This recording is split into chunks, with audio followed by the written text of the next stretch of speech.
Hi guys, today I want to introduce Makita 2704 table saw.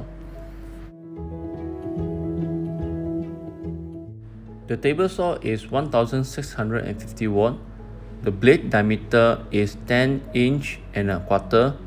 The max cutting capacity for 90 degree is 93 mm, for 45 degree is 64 mm. The RPM is 4800.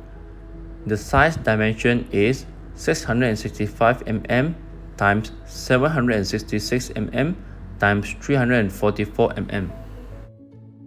The net weight is 37.3 kg and the power supply cord is 2.5 meter.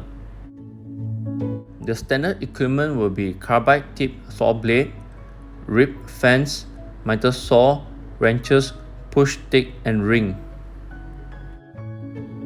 This machine is assembly in USA and has a 1-year warranty. It's given separately, which means you have to install the blade by yourself. This is what you expect to get when you purchase the item. Thank you.